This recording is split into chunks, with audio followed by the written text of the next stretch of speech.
Edith Merriman prided herself on being fully independent, determined never to be the sort of retiree who let aging slow her down. She had moved into Marigold Meadows community 5 years ago, lured by its peaceful atmosphere and manicured lawns, but mostly by the promise that she'd be surrounded by neighbors her own age who still possessed that spark for life. She was a firm believer that growth never truly ended, no matter what age you were. But on this particular spring morning, Edith's heart pounded unnaturally hard in her chest.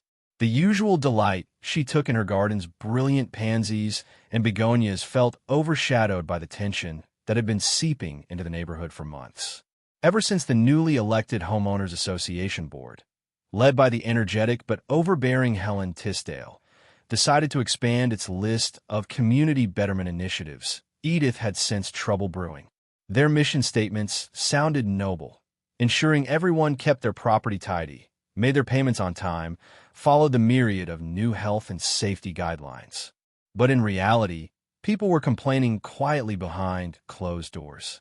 Some members were imposing fines for small matters like a bird bath that was half an inch too tall. Others insisted on daily check-ins for elderly residents who might be in failing health, while some folks begrudgingly accepted the new wave of micromanagement as neighbors looking out for each other. Edith smelled something else: control. She'd always followed the rules and even sat on local committees for good causes.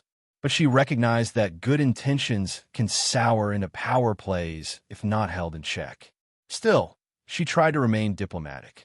She reasoned that one or two controlling personalities within the HOA shouldn't ruin her relationships with the rest of the residents. The real trouble started when Edith heard stories of neighbors receiving unsolicited medical advice from the HOA. Old Mr. Conway, who had recently battled pneumonia, was told by the board to skip the hospital follow-up because infections are often overdiagnosed these days. Another neighbor, Sheila Darden, had been hounded about her mental health whenever she spent more than 2 days without leaving her house. Helen and her small clique had apparently decided that they were the community's volunteer health experts.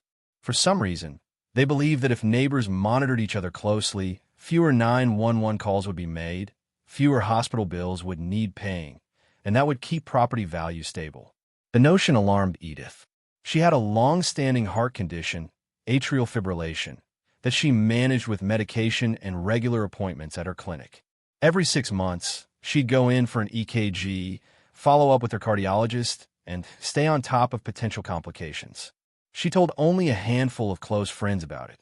She didn't want to be fussed over. But word got around the community that she was the heart patient, and soon enough, the HOA board began making unsubtle remarks about how often she left her house for doctor visits. One morning, she stepped outside to discover a short note tacked to her door.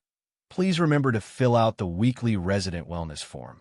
Your cooperation ensures safety for you and all neighbors.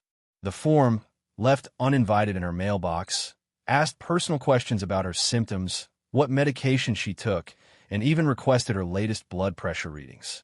The signature at the bottom read, HOA Health and Safety Subcommittee, Chairwoman, Helen Tisdale. Edith crumpled up the form in a mixture of annoyance and anxiety. Who were these people to pry into her confidential medical history? She quietly stuffed the paper into her coat pocket. It made her uneasy, but she didn't want to bring more attention to the situation. She reasoned that ignoring it might be enough. Yet ignoring things was never Helen's style. Within days, more letters arrived, politely worded but aggressive in tone, reminding Edith that it was in her best interest to share information so they could flag potential emergencies. Wasn't it better to have an entire community look out for your health, the letters insisted, than to stay silent and suddenly collapse with no one around?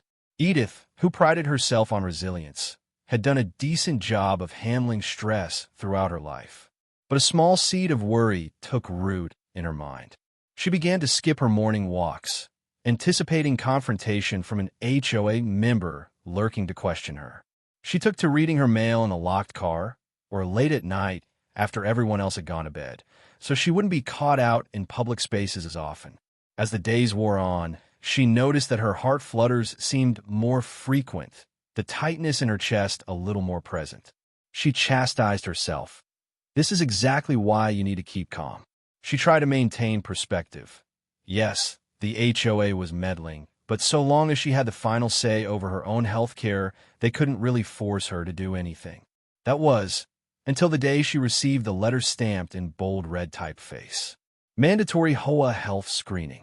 Attendance required. 10 a.m. Saturday. Marigold Meadows Community Center. Rumors spread like wildfire that the board had arranged for some traveling holistic nurse to give everyone a quick checkup. Supposedly, this nurse specialized in natural remedies for seniors. While that sounded harmless to some, it raised alarm bells for Edith. Her close friend, Lucy, whispered to her that the nurse's credentials seemed dubious at best. But the community was abuzz with the newest form of board-imposed surveillance. Edith debated skipping the screening, but the letter threatened a hefty fine for noncompliance, money she couldn't afford to throw away. And beyond fines, she knew that any defiance would paint a target on her back. So, with a tight knot in her stomach, she resolved to attend. She would hear them out, maintain her dignity, and then return to her normal routine. If only she could have foreseen the chaos that was about to ensue. The day of the mandatory screening dawned gray and windy, as though the unsettled skies were reflecting Edith's disquiet. She arrived at the Marigold Meadows Community Center early, hoping to get in and out before the crowd intensified.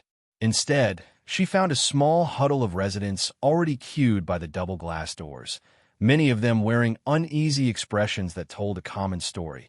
They didn't exactly want to be there, but they also didn't want to deal with the trouble of refusing. In front of the line stood Helen Tisdale, HOA board president, wearing a crisp pastel blazer and an air of unassailable authority. "Good morning, everyone," she called out in a sing-song voice that seemed too cheery for the tension-laden atmosphere. Next to her was a shorter, plump woman with a name tag reading Charlene Fowler, holistic nurse practitioner. Nurse Fowler gave an eager wave as she arranged pamphlets on a rickety folding table. The pamphlet covers displayed smiling seniors under big block letters. Natural health for golden years. Edith took her place in line, arms folded, and tried to remain inconspicuous. Another neighbor, Jerry Blanchard, muttered to Edith under his breath, "I'd never heard of Ms. Fowler until yesterday. But rumor is she's a friend of Helen's sister. This woman might not even be licensed." Helen soon launched into a little speech about how important it was to maintain community wellness. She praised the board for rallying behind this new initiative, one that, according to her, would replace costly doctors with more personal, holistic solutions. As if reading from a script, Helen emphasized how certain hospital visits could be avoided if folks just learned to monitor themselves properly. Edith was no stranger to alternative medicine. She believed in the value of certain natural treatments when done with professional guidance. But what struck her as odd was the absolute confidence Helen radiated. It was as if she believed she'd discovered the miracle cure for every ailment under the sun, from migraines to heart issues to arthritis. And Ms. Fowler, nodding constantly by Helen's side, seemed to echo that sentiment without once referencing any recognized medical guidelines. When Edith finally made it to the front, Helen offered a saccharine smile. "Edith, dear, we've been very concerned about your condition. We've heard you're taking medications for your heart." Edith bristled at the implied breach of confidentiality. "That information is private. I don't recall ever sharing specifics with the HOA." "Well, it's come up in conversation," Helen said vaguely. "We just want to make sure you're not endangering yourself." She gestured toward Ms. Fowler. "Why don't you let her take your vitals, and then we can talk about your path forward." Ms. Fowler guided Edith behind a flimsy room divider set up for privacy. Her exam consisted of a quick blood pressure check, a stethoscope pressed to Edith's chest for a few seconds, and some dismissive nods. "A little high," Ms. Fowler murmured, "but you look strong for your age." Edith waited, expecting a question about her existing prescriptions or her cardiologist's instructions. Instead, Ms. Fowler flipped through a stack of forms. "We have a recommended regime here for heart health, herbal tinctures, meditation. We can show you how to taper off your medication if you're interested." Edith's eyes widened. "Taper off my medication? I'm under a doctor's supervision for that." I'm not about to change anything without discussing it with him. Doctors are often too reliant on pharmaceuticals, dear. This is a safe, alternative approach. Fowler patted Edith's hand condescendingly. If we catch potential heart issues early, you won't need those blood thinners or whatever else they're pumping into you. Edith felt her anger mounting. She stood up, heart thudding. I'm quite happy with my cardiologist's plan. Thank you, she said firmly, stepping away from the makeshift exam station. She locked eyes with Helen on the other side of the divider. I appreciate your concern, but this is crossing the line. Helen didn't even blink. We can't be sure your doctor has your best interest at heart. After all, the healthcare system is quite flawed these days. She offered a sanctimonious little shrug. But it's your choice, I suppose. Do fill out the form acknowledging you're refusing the recommended regime. Edith's hands trembled as she took the pen. The form was worded to make her refusal sound outright negligent. By signing, she was essentially declaring that she understood any medical incident was her own fault for ignoring the expert opinion of the holistic nurse. She scribbled her name quickly, feeling an odd wave of fatigue wash over her. While other residents trickled in for their health checks, Edith slipped out. The encounter left her rattled beyond measure. She had never been one to let others intimidate her, but the infiltration of her private life, the pressure to concede to questionable practices, it all weighed heavily on her. Later that afternoon, as she sank in her living room armchair, Edith felt the distinct flutter in her chest return, more insistent this time. She closed her eyes, practicing the deep breathing techniques her own doctor had shown her to calm the heart palpitations. She tried to remind herself that she'd done nothing wrong, that she was following real medical advice. Still, a nagging question clawed at her mind. How far would the HOA go if she continued to stand her ground? They already seemed to have no reservations about insinuating that her genuine health plan was the problem. As if reading her thoughts, the phone rang. It was Lucy, her dear friend from a few streets over, whispering urgently, "Edith, you need to watch yourself. They just posted a new HOA directive on the online portal. Something about immediate health interventions for at-risk residents, meaning you and a few others with known conditions. They're talking about doing house calls." Edith's stomach dropped. House calls? They can't do that. That's borderline harassment. Lucy hesitated. I'm worried for you.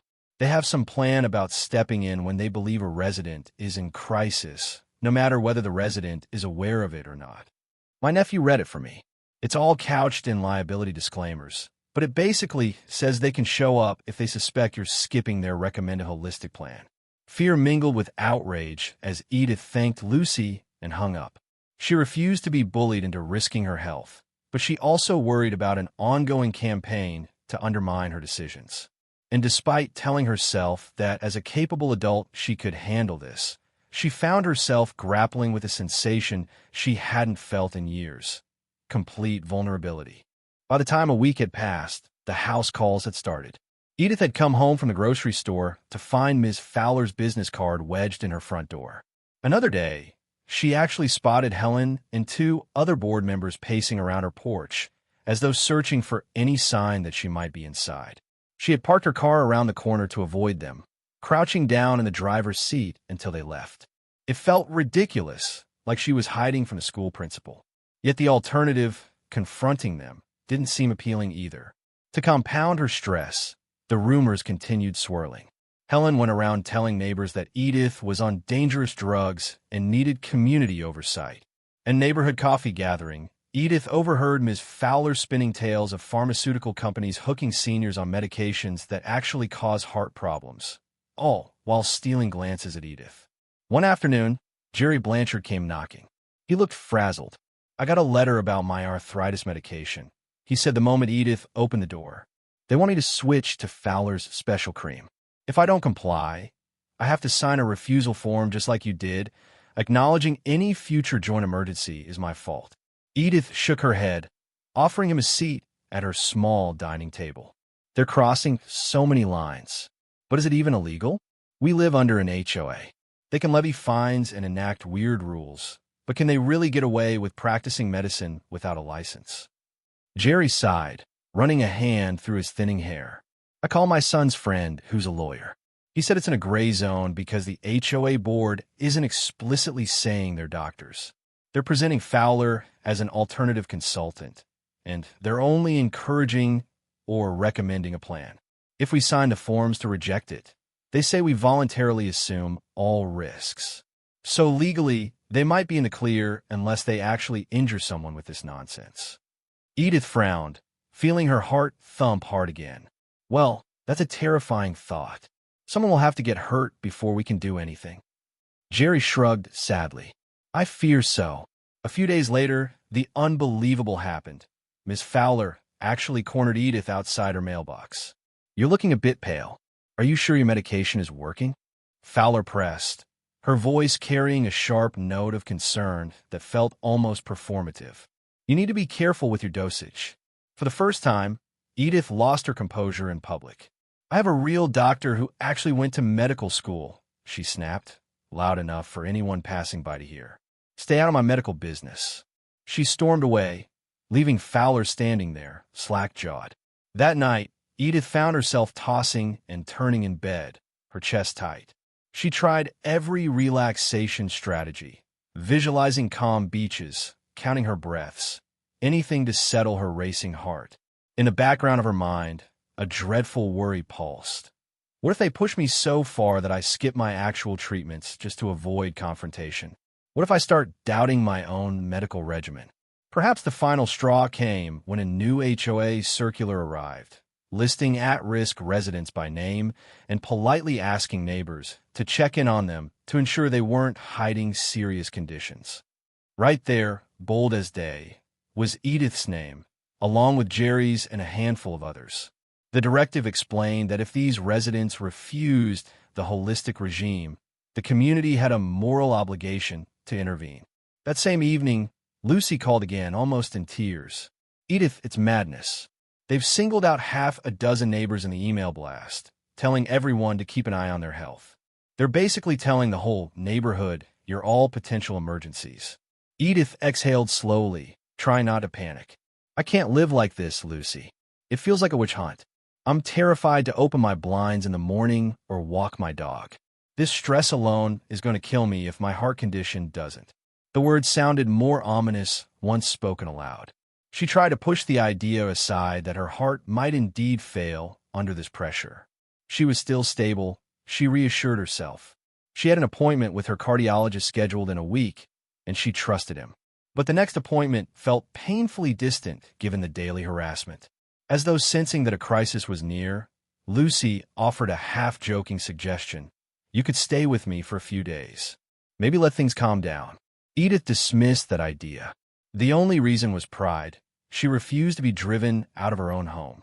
And though Lucy didn't push the point, Edith could sense her friend's worry. Perhaps Lucy sensed what was coming, some reckless maneuver by the HOA that would cross every boundary. Unfortunately, Lucy's instincts were right. Late one evening, Edith heard a knock at the door. She peered through the peephole and saw Helen's pastel blazer in the porch light. Beside her, Miss Fowler clutched a bulky tote bag with the words natural medicines in swirling script. Edith's heart rate soared. She stepped away from the door, flicking off the lights so they might think she was out. But Helen's voice rang through the door. Edith, we're concerned for your safety. Let us in. The knock repeated, more insistent. Then came the rattling of the doorknob. We know you're in there. Fowler called, her tone not friendly at all. Don't be foolish. Edith grabbed her phone, heart pounding so hard she could feel in her ears. As she considered dialing 911, her knees went weak. A swirl of dizziness crept over her. She pressed a hand to her chest, trying to steady her breath. Not now, she whispered, eyes squeezing shut, fighting the wave of panic. After a few torturous minutes, the banging stopped. Edith peered out a window in time to see them marching off her porch, frustrated but not giving up. She knew they'd be back. Her legs trembled as she sank onto the sofa, tears pooling in her eyes from the sheer violation of it all. It was the first time in her life she had felt so vulnerable, so robbed of her own autonomy. And, as she clutched a hand to her chest, she noticed the old, familiar sensation of skipped heartbeats returning more intensely than ever before. She whispered to herself, "I need to see my doctor soon." The day of Edith's long-awaited doctor's appointment finally arrived. She made sure to leave at the crack of dawn to avoid any HOA busybodies who might try to follow her. By 8 a.m., she was seated in the small, beige waiting room of her cardiologist's office, flipping absently through magazines while trying to quell her nerves. A mild headache thrummed behind her eyes, possibly from a lack of sleep and the accumulation of stress. When the nurse called her name, she felt a flutter of relief. "You'll be seeing Dr. Norman shortly," the nurse said, guiding Edith into an exam room. As usual, they checked her vitals, then left her to wait.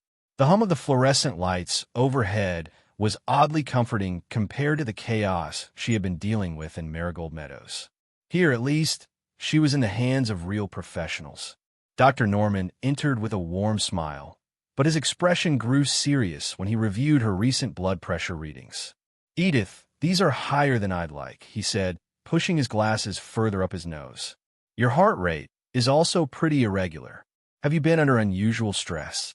She hesitated, then relayed the entire ordeal with the HOA, how they'd formed a so-called health and safety subcommittee, Ms. Fowler's questionable credentials, and the harassment she faced daily. As she recounted the forced screenings and the humiliating refusal forms, her face grew hot with anger and embarrassment. Dr. Norman listened attentively. "I'm sorry you've been going through that," he said gently. "This could absolutely be contributing to your elevated heart rate and blood pressure. Stress is a significant factor in heart conditions like yours." He ran an EKG and compared the results to her previous tests. With a concerned sigh, he explained that the constant tension could be worsening her arrhythmia. "I'm going to adjust your medication slightly, but I need you to find a way to reduce your stress levels. If that means staying elsewhere for a bit, do it. This kind of hostility isn't healthy for anyone, let alone someone with a cardiac history." Edith thanked him and promised to find solutions. Deep down, however, she felt trapped. She didn't want to uproot herself. She recalled Lucy's invitation, but still resisted the idea of leaving her own home. As she left the clinic, the fresh prescription in hand, she decided to try one more approach, a formal complaint to the county authorities. She reasoned that if enough neighbors banded together, maybe they could demonstrate that the HOA was practicing medicine without a license, or at the very least, harassing residents. After getting home, Edith started making calls. She rang Jerry first. He had mentioned a lawyer friend. She rang Sheila, who had been labeled mentally unstable by the board. They all agreed to meet at Edith's home that evening to discuss next steps. In a surprisingly rapid show of solidarity, 4 neighbors arrived with stacks of letters, pamphlets, and refusal forms, each piece of paper testament to the HOA's invasive tactics. For a moment, Edith felt something akin to hope. They could stand together, gather evidence, and present a united front. She tried to ignore the incessant palpitations in her chest, forging forward with determination. But partway through the meeting, a frantic knock echoed at the door. One of the neighbors peered through the curtains. "It's Helen and Miss Fowler again," she whispered. Everyone froze, hearts pounding. They had half a mind to confront the duo, but after glancing at each other's anxious faces, they collectively decided to pretend no one was home. Helen's voice seeped through the door, shrill with frustration. "We know there's a gathering in there. If you have health concerns, we can address them. It's irresponsible to create a panic among neighbors. This is why we have our holistic system in place." Ms. Fowler added, "No one here wants to harm you. We're on the same side, remember." The nerve of them, Edith thought, cornering us in my own living room. Across the small cluster of neighbors, fear waged a silent war with righteous anger. After a few tense minutes, the duo left, though not before slipping another ominous letter under the door. Jerry picked it up and read it aloud. Under the HOA bylaws, Section 14C, the board reserves the right to intervene in emergent circumstances for the safety of any resident who refuses standard recommended care. He looked up, face pale. "This implies they think they can forcibly treat us?" Sheila whimpered. "They'd never dare, right?" Edith's heart hammered. She glanced at the clock. Nearly 9 p.m. She could feel a tightening in her chest, a warning sign that she needed to rest and calm her system. "I'm sorry," she began, voice shaking. "I have to lie down soon. Maybe we should reconvene tomorrow." One by one, they trickled out, each terrified of the possibility that the HOA might escalate. Edith double-locked her door, trying to steady her racing pulse. She glanced at the new dosage Dr. Norman had prescribed, already feeling a creeping dread about the side effects. Her mind churned with the question of whether stress would sabotage her medication's effectiveness. She decided to run a warm bath to relax. Maybe that would ease the tension. As she soaked, she replayed the day's events in her mind, searching for a path out of this madness. A lawsuit could take months, if not years, and the HOA had the upper hand with the official bylaws. She felt trapped, like a pawn in some twisted game of power. Then, without warning, she felt a sudden pressure clamp around her chest, accompanied by dizziness. The world spun as she scrambled to stand. Her vision blurred at the edges, cold sweat beading along her temple. She managed to step out of the tub, fumbling for a towel, her breath coming in ragged gasps. She recognized this feeling from earlier episodes. Her heart was misfiring again, pounding erratically. Her phone was in the bedroom. She had to get there, but each step felt like an uphill battle. Somewhere in the back of her mind, she thought call 911. But the next sensation was her knees giving way. She clutched at the bathroom door frame, heart racing as if it might leap right out her chest. The air felt thick, her lungs struggling. In a wave of panic, she realized she might be living the exact nightmare scenario she tried to avoid. Slumping to the floor, she steeled her mind around one desperate command: get help. But she could barely move, let alone shout. The best she could do was inch along the hallway. She half-crawled, half-dragged herself toward her bedroom, the phone her only lifeline. Then, as if on cue, she heard a muffled voice outside. A knock, more insistent this time. She recognized it. Helen and Miss Fowler again. Were they here to harass her? Or? Her mind clouded, and she wasn't sure. But at that precise moment, she might have done anything for a single moment of assistance, no matter how questionable. "Edith," came the voice through the door. "We saw your lights flickering. Are you all right?" The last thought Edith had before darkness closed in was how ironic it was that the very people she'd been hiding from might be the only ones around to save her life, or to jeopardize it further. When Edith opened her eyes, her living room swam into focus beneath harsh overhead lights. Disoriented, she blinked, trying to recollect the chain of events. A pungent aroma of antiseptic wafted through the air, mingling with the faint tang of essential oils. She realized with a shock that she was lying on her sofa, a blanket tucked around her. Two figures stood over her, silhouetted in the lamplight. Helen and Ms. Fowler. "Stay calm," Ms. Fowler said in what was presumably meant to be a soothing tone. "You fainted. Your heartbeat was very irregular, but we stabilized you." Edith tried to sit up, her mind warring between gratitude for help and alarm how they'd presumably let themselves into her home again. Her chest hurt, and she felt severely fatigued. "What do you mean, you stabilized me?" she croaked. Helen jumped in, her eyes gleaming with a kind of triumphant fervor. "We administered a natural remedy to help slow your heartbeat, dear. Lavender oil, magnesium, and a special herbal tincture that Miss Fowler swears by. You'll thank us once you're fully recovered. No need for an ambulance, see?" A wave of horror swept through Edith. They had taken it upon themselves to treat her, ignoring that she was on medication that could dangerously interact with certain herbs. Her voice rasped as she tried to protest. My doctor, my prescription. You have no idea what you might have done." Miss Fowler placed a hand on Edith's forehead like a mother checking a child's temperature. Now, I'm a professional," she insisted.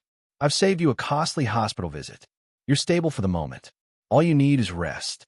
Edith's heart pounded anew, panic lighting up every nerve in her body. "Gout," she gasped. "You have no right." Helen's face hardened. "We have every right under Section 14C. You are clearly in crisis. It's a good thing we came by." At that moment, There was another knock at the door, followed by urgent voices. Edith recognized Lucy's frantic tone. "Edith, are you all right? I got worried when I couldn't reach you." From the porch, Lucy must have glimpsed Helen and Ms. Fowler through the living room window because she started banging louder. "Open up. Don't do anything to her." Helen exchanged a quick look with Ms. Fowler, then turned to the door. She opened it and Lucy rushed in. Catching sight of Edith pale and trembling on the couch, Lucy's expression went from relief to fury in seconds. "What have you done? She needs real medical attention." Ms. Fowler tried to cut her off. "We've administered a protocol. She's out of danger." Lucy whipped out her cell phone. "No," she said firmly. "I'm calling 911 right now." Helen looked incensed, but Lucy was in no mood to be intimidated. Edith, her voice weak, managed a nod. She wanted the paramedics. She needed them. She was beyond caring how much an ambulance might cost. Within 15 minutes, red and blue lights flashed outside Edith's home. A pair of paramedics burst into the living room, Lucy ushering them in. Helen and Ms. Fowler tried to explain that Edith was stable, but the paramedics ignored them, focusing instead on checking Edith's vitals. They noted her elevated heart rate, borderline blood pressure, and the presence of some unknown substances that might be interacting with her prescribed medication. "All right, we're taking you to the hospital," one paramedic said to Edith, voice calm but urgent. Amid the commotion, Ms. Fowler tried to hand over a bottle of her herbal tincture, as though convinced the paramedics would want to see it. One of them took it and scowled. "Ma'am, do you have any medical license to administer this? Because this could have caused serious complications." Ms. Fowler stammered incoherently. Helen stepped in, adopting a defensive stance. She was only doing her duty as a community caretaker. "This is an HOA matter." The paramedic rolled his eyes. "This is a medical matter. If you've been administering unapproved treatments to a cardiac patient, you might be in serious legal trouble." In that moment, a flicker of genuine fear crossed Ms. Fowler's face. Helen's eyes darted around, searching for a way to regain control. But now, real medical professionals and the potential threat of legal consequences had shattered her illusions of authority. Lucy insisted on riding to the hospital with Edith. The paramedics helped Edith onto a stretcher, hooking her up to a portable heart monitor. Despite the swirl of lights and voices, Edith felt an odd sense of relief. For the first time in weeks, she was in capable hands, away from the suffocating aura of the HOA's make-believe clinic. After several hours in the ER, the doctors informed Edith that she had indeed experienced an episode of atrial fibrillation exacerbated by stress and, quite possibly, an ill-advised herbal intervention. Had Ms. Fowler forced more potent remedies, it could have escalated into a life-threatening crisis. The next few days passed in a haze of hospital tests. Lucy visited daily, bringing updates that seemed pulled from a soap opera. Neighbors were up in arms over the revelation that Ms. Fowler wasn't actually licensed in their state. Her certifications were from an online course with questionable credentials. The local news got wind of the story, and a reporter began sniffing around. Jerry and Sheila had filed formal complaints, which included witness statements that Fowler and the HOA had forcibly entered Edith's home to administer unauthorized treatments. By the time Edith was discharged, the atmosphere in Marigold Meadows had turned into a rebellion against the HOA board. Helen's iron grip on power was slipping fast. Many residents demanded an emergency re-election or a full-scale legal audit of the bylaws. Fowler had disappeared from the community, presumably to avoid further confrontation. Edith returned home, feeling both fragile and triumphant. She was still a bit weak, and Dr. Norman had prescribed a strict rest schedule. But when she stepped onto her porch, this time with Lucy beside her, the entire street erupted in applause. Friends and neighbors had gathered, not to meddle in her affairs, but to welcome her back, grateful she had survived the ordeal. Helen was nowhere to be seen. Rumor had it she was meeting with lawyers herself, trying to salvage a reputation and avoid lawsuits. As for Edith, she felt her strength returning with every breath of fresh morning air, bolstered by the knowledge that the community was now on the side of sanity and real medical care. In the ensuing weeks, new leadership took over the HOA board. They stripped away the health and safety subcommittee and introduced protections preventing the HOA from ever again meddling in someone's private healthcare decisions. Though Edith still felt a pang of anxiety whenever she passed the community center, she took solace in the fact that the worst was behind her, and that her own voice and the voices of supported neighbors had proven more powerful than any self-appointed doctor in a pastel blazer. Above all else, she reaffirmed her belief that growing older should never mean surrendering personal autonomy to bullies, even those disguised as caretakers. It was a relief to once again tend her flowers without fear, to reclaim her independence and heal at her own pace, guided by real medical professionals. Edith never forgot the night she collapsed on her bathroom floor, nor the horrifying moment she realized that her misguided HOA had tried to play doctor and nearly killed her in the process. The memory fueled her newfound mission, to teach others in her generation that while communities can be supportive, one must remain ever vigilant against those who attempt to exert power in the name of help. The end.